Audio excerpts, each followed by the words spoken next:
when they came over. Missionaries came over and were very, very forceful, mostly violent in converting Indians to the religion of God.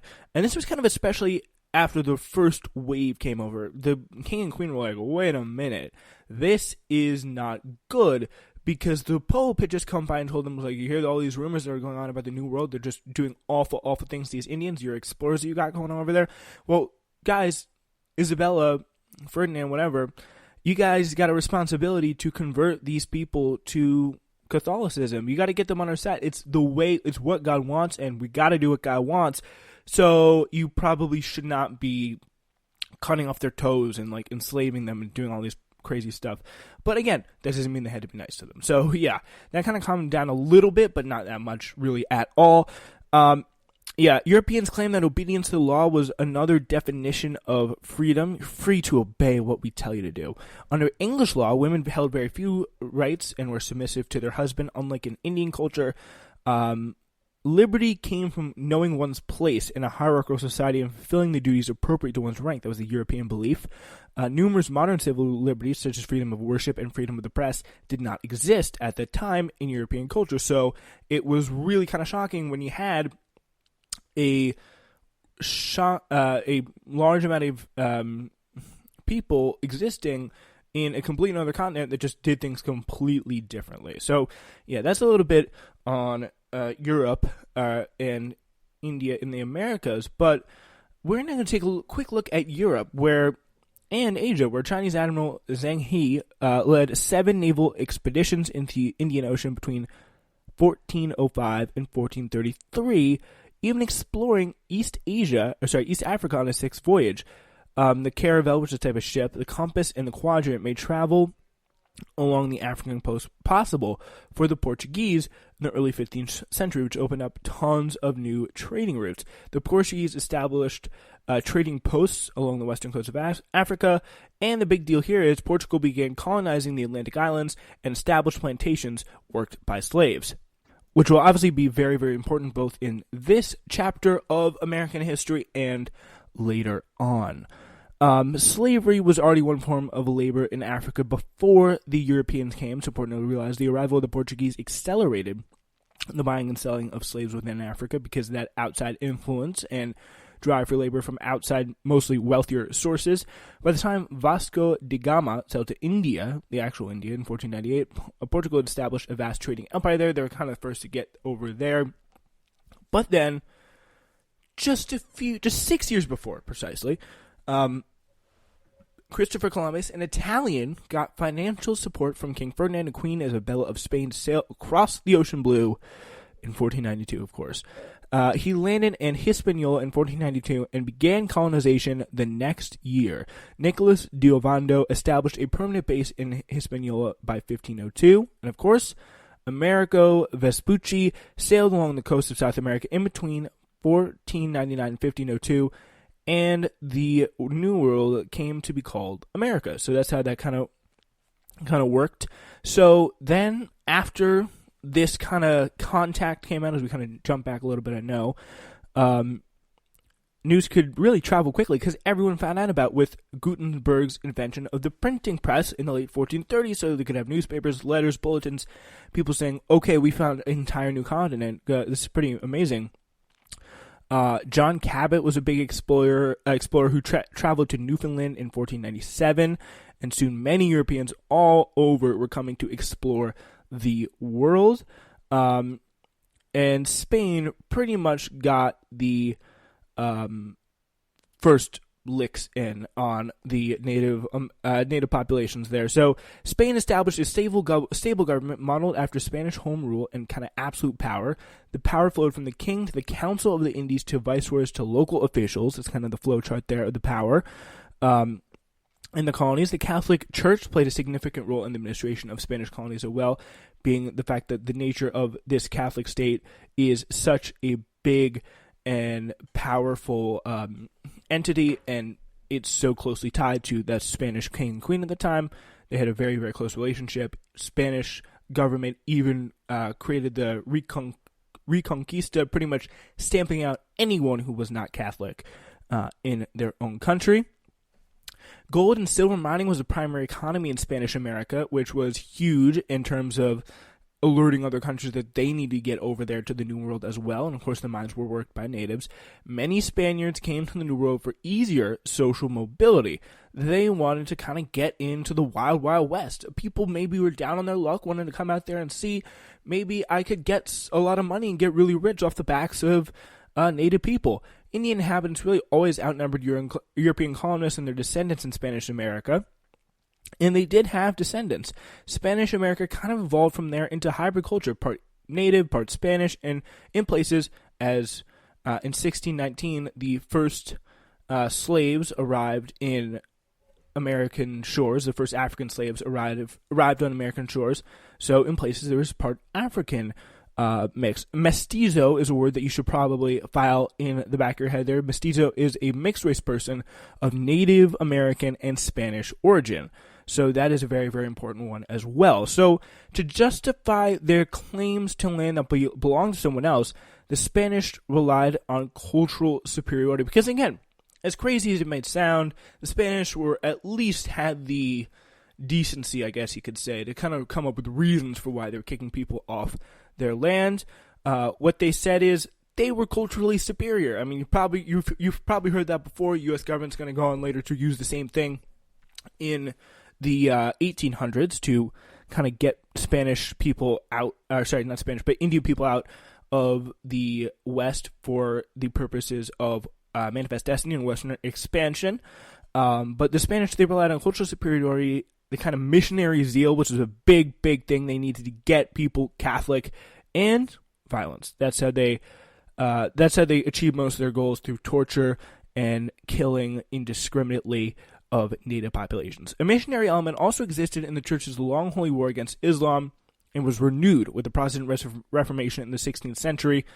And a primary aim of the Spaniards was to get them away from that Protestantism, get the New World away from that Protestantism influence that was still very, very important to them. It wasn't all about money for them. It was a big part of it.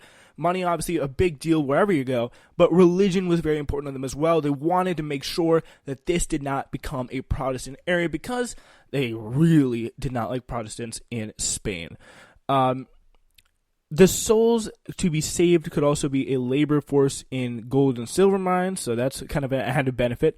But not everyone was that cruel. Bartolomé de las Casas wrote about the injustices of Spanish rule towards Indians. He believed the entire human race is one, but of course, favored African slavery. So there's that. So Las Casas' writing encouraged the 1542 new laws, which forbade the enslavement of Indians, kind of bringing up the myth, really, that was the Black Legend.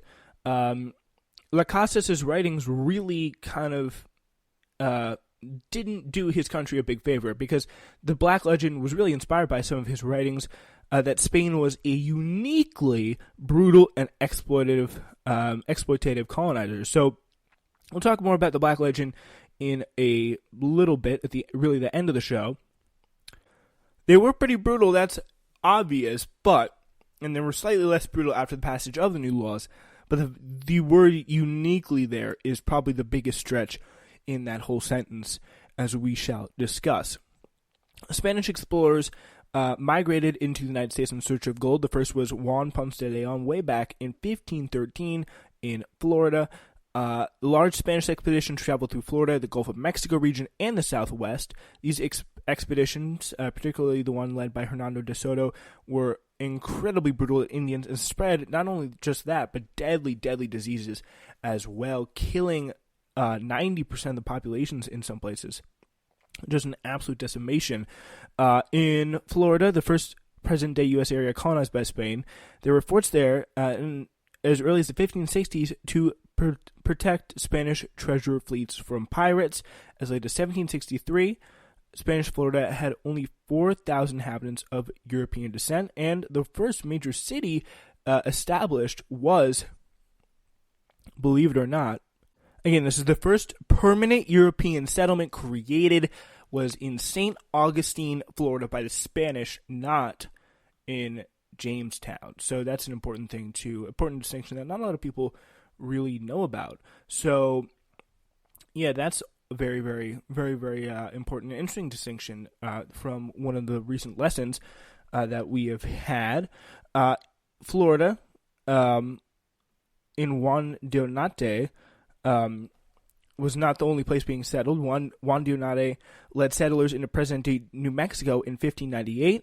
Onate destroyed Acoma, which is a centuries-old Indian city, which was in a response to an attack. So he kind of went a little bit over the board there. And the Indians weren't really taking it. In 1860, 1680, Pueblo Indians, led by Pope, rebelled against Spanish colonists in present-day New Mexico for forcing Indians to convert to Christianity. So that was a major, one of the first, and probably one of the most major uprisings against colonial rule. And believe it or not, that was very successful. That drove 2,000 settlers out of the Pueblo province in Santa Fe, in Nuevo Mexico, as they called it at the time, and killed 400 Spanish. So that's pretty much accomplished a lot of what they wanted, and one of the few victories for the Indians in this long fight, or the Native Americans. And the French and the Dutch, they were some who started to establish some empires, a little bit of a foothold in the New World. Samuel de Champlain founded Quebec in 1608 and explored and claimed the entire Mississippi Valley for France. Of course, already occupied, obviously.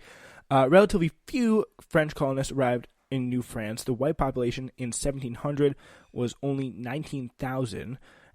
With few settlers, friendly relations with the Indians were kind of essential for France in order to survive. The French prided themselves on adopting a more humane policy toward the Indians than Spain did, yet their contact obviously still brought disease, and fur trading depleted the native animal population. So, again, not as bad, but still not the best, not completely good. But, again, they kind of, just like all Europeans, brought really a hefty amount of incompetence and just kind of unaware, like they're a bull in a china closet, really, in the New World, destroying what really we haven't been able to really understand how delicate and how complex and how intricate the Native American population of almost 100 million was at the time of the European arrival of Christopher Columbus.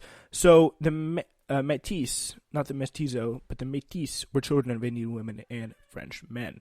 So, yeah, that is what was going on in French. But the Dutch, Henry Hudson, or New France, the Dutch with Henry Hudson sailed into New York Harbor and claimed the area for the Netherlands in 1609. The Dutch West India Company settled colonists in Manhattan Island in 1626, and the Netherlands dominated the international commerce in the early 17th century, really because of that.